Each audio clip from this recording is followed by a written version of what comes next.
Bonjour, ici Natacha Renata Kimberly, spécialiste des rêves et des voyages chamaniques depuis plus de 35 ans. Bienvenue sur Conscience et Réalité. Aujourd'hui, en cette période de fin d'année, j'aimerais vous parler d'une célébration que nous avons oubliée depuis fort longtemps dans nos contrées latines christianisées bien avant les pays germano-scandinaves. Cette fête, plusieurs fois millénaire, célébrée sur 12 jours et bien plus ancienne que le christianisme, est appelée Yule dans les pays anglo-saxons et se trouve être liée au solstice d'hiver. La période de la célébration de Yule démarre au moment où la nuit est la plus longue, celle du solstice d'hiver, et où l'homme ressentait le besoin d'invoquer les forces sacrées et magiques de la nature et des dieux pour réussir à passer ce cap difficile de la fin de l'année. Les fêtes de Yule, véritables rituels saisonniers, formaient les pierres angulaires de notre année et donnaient un sens profond à notre calendrier. En Europe, en dehors des célébrations de Yule dédiées à Wotan Odin et à cette période de l'année, était fêtée entre autres la fin des Saturnales de la Rome antique, la naissance du dieu perse Mitra et le culte de Sol Invictus, le soleil invaincu, divinité solaire romaine. L'Église chrétienne, ne tolérant pas d'autres rites que les siens, a, dans son prosélytisme et sa course à la christianisation des pays européens et moyen-orientaux, et par tous les moyens à sa disposition, détourné toutes ces festivités en essayant de faire disparaître leurs traces. Elle s'y est prise d'une façon très simple mais redoutablement efficace, en créant de toutes pièces une nouvelle fête, celle de Noël. L'Église chrétienne a en effet arbitrairement fixé au 25 décembre la date de naissance de Jésus, qui venait d'une tradition où l'on ne tenait absolument pas compte de la date de naissance d'un individu. La célébration des anniversaires était considérée comme une coutume païenne et non une coutume du peuple d'Abraham. Il est écrit dans le livre Noël, édition 1908 de l'Encyclopédie catholique, dans les Écritures, seuls les pécheurs célèbrent leur anniversaire, pas les saints. Cela nous permet de dire que l'Église chrétienne a agi de façon délibérément politique, en présentant une alternative aux dieux païens afin d'éliminer leur présence de la conscience de la population une bonne fois pour toutes. Donc, vers le IVe siècle de notre ère, les festivités du solstice d'hiver qui débutaient la nuit du 21 au 22 décembre ont été déplacées sur la nuit du 24 au 25 décembre sous le prétexte d'une nouvelle fête religieuse. Dans le plus grand mépris, les populations de nombreux pays ont ainsi tout bonnement été amputées de leurs traditions millénaires qui ont été confisquées, détournées et habilement récupérées. Pour d'autres informations sur la symbolique de Noël, je vous invite à regarder ma vidéo consacrée à ce sujet. Avant d'aborder le sens de ces célébrations de Yule, regardons un peu du côté de l'étymologie de ce mot. Ce terme est la forme anglaise de Yule qui est issue du vieux norrois, la langue islandaise archaïque. Nous en trouvons la trace dans les pays nordiques où Noël se dit encore actuellement Yule en Islande, Yule en Écosse, Jülund en Estonie et Yule au Danemark, en Norvège et en Suède. La racine commune de ces termes viendrait du proto-germanique Jøle, qui signifie le mois de Yule, issu lui-même du proto-indo-européen Jeka, qui veut dire jouer, plaisanter. Par ailleurs, en allemand, on retrouve la racine Yule dans Julfest, la fête de Yule. Toutefois, si nous regardons de plus près, nous avons clairement en allemand une notion de pluralité dans le mot Noël qui se dit Weihnachten.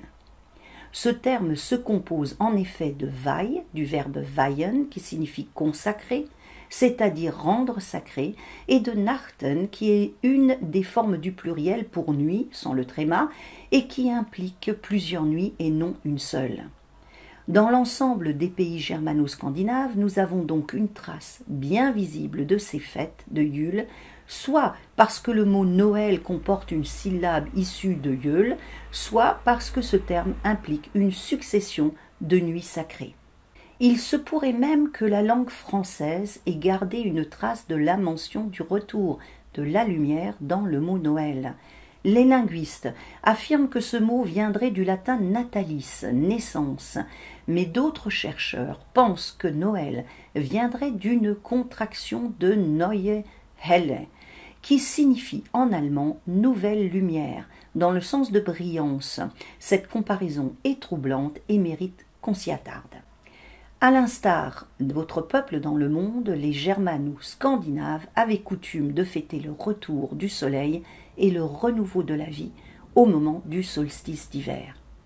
Le mot solstice vient du latin solstitium, de sol, soleil, et sistere, s'arrêter, retenir, ce qui fait référence à un moment où le soleil semble être retenu ou arrêté par quelque chose d'impalpable, mais qui l'empêche de poursuivre sa route habituelle.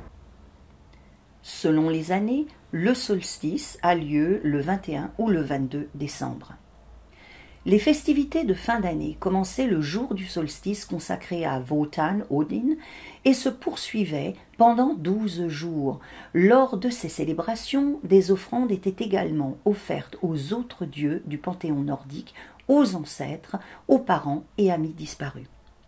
Les défunts avaient une place particulièrement importante à cette période, car les 12 jours de Yule, qui débutaient par le solstice d'hiver, formaient un moment clé lors duquel les morts pouvaient revenir dans le monde des vivants, où leur royaume était ouvert et où il n'y avait plus de frontières qui délimitaient l'au-delà. Les dieux étaient également censés venir festoyer parmi les humains, mais le principal invité à la table festive restait Wotan, Odin, qui parcourait pendant ce temps sur son cheval Sleipnir, celui qui glisse, un animal fabuleux possédant 8 pattes, les champs et les forêts, à la tête d'une horde de morts et d'êtres surnaturels, pour effectuer ce qui était appelé la chasse sauvage ou la chasse de Wotan, Odin. La chasse sauvage ou chasse de Wotan Odin, appelée également chasse volante ou fantastique, désigne une armée de morts à la tête de laquelle se trouvait un géant borgne qui n'est autre que le principal dieu du panthéon nordique. Ce mythe se retrouve dans l'ensemble des pays germano-scandinaves, mais aussi dans d'autres pays d'Europe où il se manifeste dans d'innombrables mythes, contes, récits, comme par exemple en Italie où on le retrouve sous le nom de Caccia Morte, la chasse morte, ou Caccia del Diavolo, la chasse du diable. En Espagne, dans le récit du comte Arnaud, El Conde Arnau. En France, dans la chasse macabre.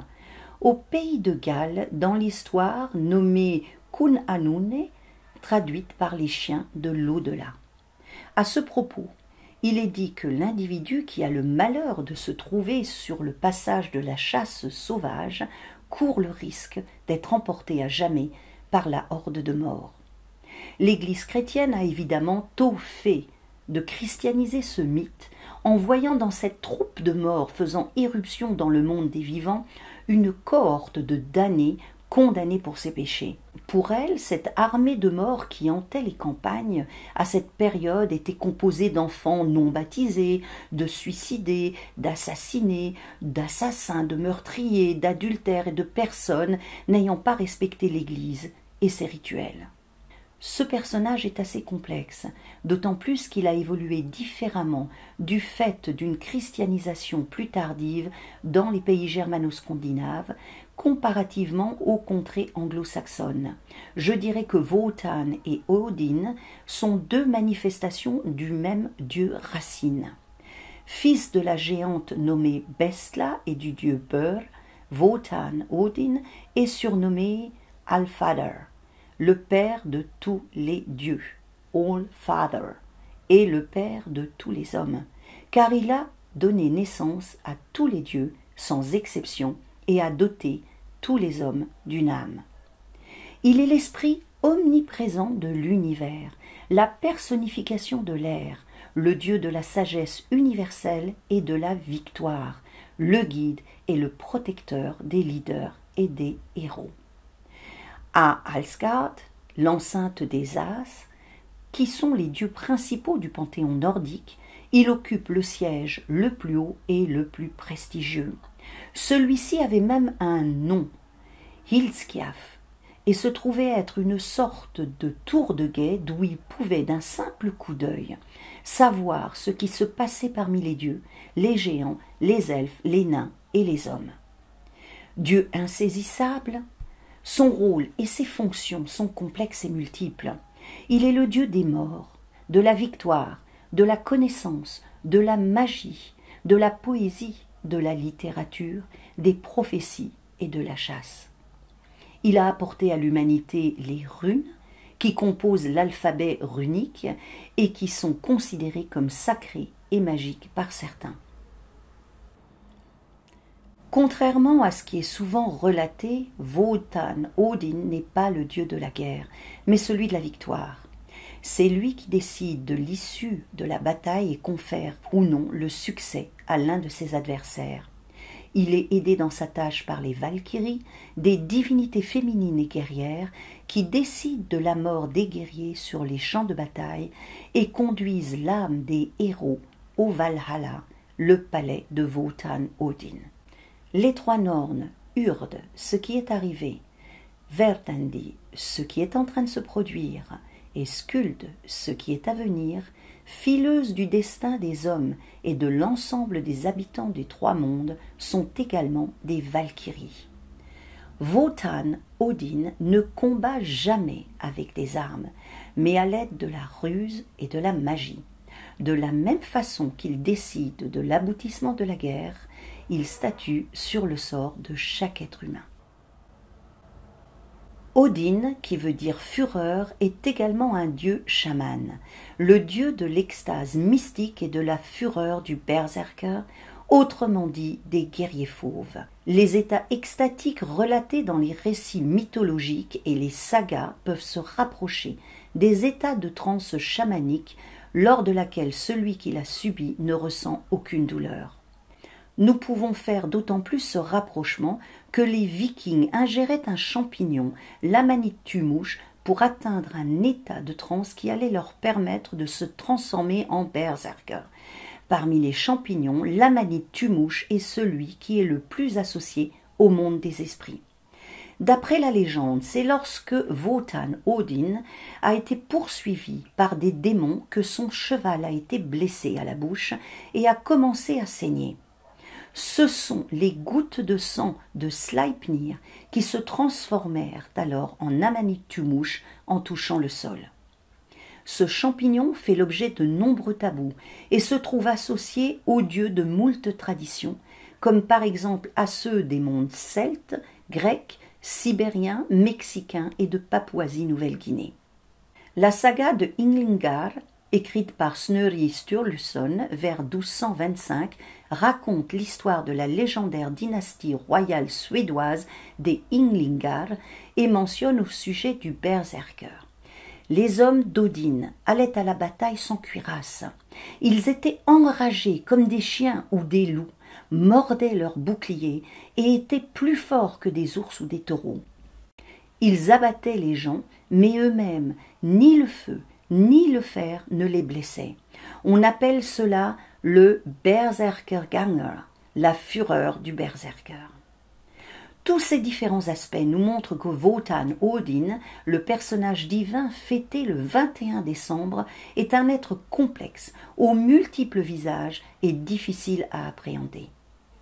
Comme beaucoup de déesses et de dieux de par le monde, Odin, Wotan, porte de multiples noms, tels que le père de Yule, le père des sorts et des incantations, l'éventreur, le terrible, le tueur, le largement célèbre, le vagabond ou celui qui apprivoise le chemin, celui qui tue les dieux, celui qui apprivoise le meurtre, le guerrier, celui qui choisit le meurtre, celui qui réveille, l'ennemi du loup, celui qui change de forme, le sage, celui qui règne sur la traîtrise, le père de la victoire, le découvreur de vérité, le dieu au corbeau, celui qui sait beaucoup de choses, le dieu à l'œil flamboyant.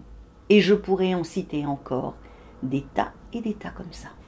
Ce dieu principal du panthéon germano-scandinave a été décrit comme un homme gigantesque et vigoureux, une sorte de géant d'une 50aine d'années, enveloppé d'un manteau bleu parsemé d'étoiles grises, surmonté d'une capuche et portant un chapeau à large bord qui lui cache la face. Le visage de Wotan, Odin, reste dans l'ombre car il aime œuvrer en toute discrétion et l'éclat surnaturel et flamboyant de son œil restant le trahirait sans aucun doute. Il a jadis sacrifié son autre œil pour avoir le droit de boire de l'eau de la fontaine de Mimir, le dieu de la sagesse, dont la tête momifiée et vivante et son puits se trouvent sous l'une des 3 racines d'Yggdrasil, l'arbre du monde. Et c'est en sacrifiant son œil et en buvant l'eau de cette fontaine que Wotan, Odin, a pu accéder à la connaissance et à la sagesse. Il ne se sépare jamais de sa lance nommée Gungnir, le chancelant, au-dessus de laquelle se prêtent des serments que même les dieux ne peuvent briser, et porte un anneau nommé Draupnir, symbole de sa puissance, une sorte de bracelet très lourd, source de toutes les richesses du monde, forgé parmi les meilleurs forgerons qui soient, c'est-à-dire les nains, Brok et Sindri. Wotan Odin est également accompagné de ses 2 corbeaux, Hugin, pensée, et Munin, mémoire, qui parcourent tous les jours les 9 mondes de la tradition nordique afin de pouvoir, à leur tour, lui rapporter tout ce qu'ils ont pu voir et entendre, et de ces 2 loups, Geri le glouton et Freki le vorace, que l'on représente souvent couchés à ses pieds. En cette période de Yule, les peuples germano-scandinaves prenaient grand soin de décorer leurs maisons, à l'extérieur comme à l'intérieur, sur les murs et les plafonds, avec des branchages de végétaux à feuilles persistantes qui incarnaient le renouveau à venir, tels que le sapin, le houx, le gui et différents pins et épicéas. L'arbre omniprésent avait pour eux une importance rituelle capitale. Des couronnes tressées et des guirlandes colorées étaient accrochées à différents endroits de la maison et un arbre garni de fruits, de fleurs, de rubans, de bougies, de petits gâteaux et d'objets fabriqués avec des branchages et de la paille était dressé dans la maison. Les runes du futarque étaient également gravées sur un rondin de bois afin de renforcer la protection des membres de la famille en ces temps où les frontières entre les mondes des vivants et celui des morts devenaient floues et incertaines. Comme pour toute célébration, Yule démarrait par un rituel d'ouverture qui permettait à l'assemblée d'honorer les ancêtres, les défunts, les enfants à naître, les amis absents et les dieux du panthéon germano-scandinave. Lors de cette cérémonie, il était coutume de sacrifier de l'alcool et de la nourriture. Traditionnellement, les participants faisaient un tirage de runes afin d'avoir un aperçu des auspices pour l'année à venir et lisaient des extraits de l'Edda qui étaient les récits oraux traditionnels initiatiques, mythologiques et spirituels du monde nordique. Actuellement, on trouve mention de 9 vertus qui auraient été honorées lors des célébrations de Yule. Toutefois, ces 9 vertus n'ont aucun fondement ni aucune valeur historique et ont été concoctées de toutes pièces par un Américain d'origine texane, Stephen Anthony McNallen, qui a fondé l'Assemblée populaire d'Asatru. Ce que nous pouvons retenir de ces festivités, c'est qu'elles avaient un sens profond et véritable et étaient liées depuis des millénaires au cycle naturel des saisons et de la nature. Elles ancraient nos ancêtres dans une réalité matérielle et bien terrestre, mais avaient également pour fonction de les relier à un monde inconnu et rempli de mystères.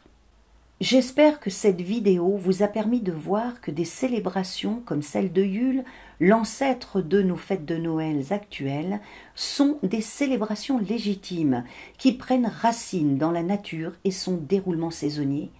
Ce sont des festivités qui réunissaient la famille, la communauté et les êtres des mondes invisibles. Si cette vidéo vous a plu, n'hésitez pas à cliquer sur « J'aime ce contenu » et à vous abonner à la chaîne, à la page Facebook de l'Institut ou à la mienne. Et pour être prévenu de la sortie des prochaines vidéos, vous pouvez également cliquer sur la cloche. Je vous retrouve bientôt sur Conscience et Réalité. Alors rêvons et voyageons ensemble.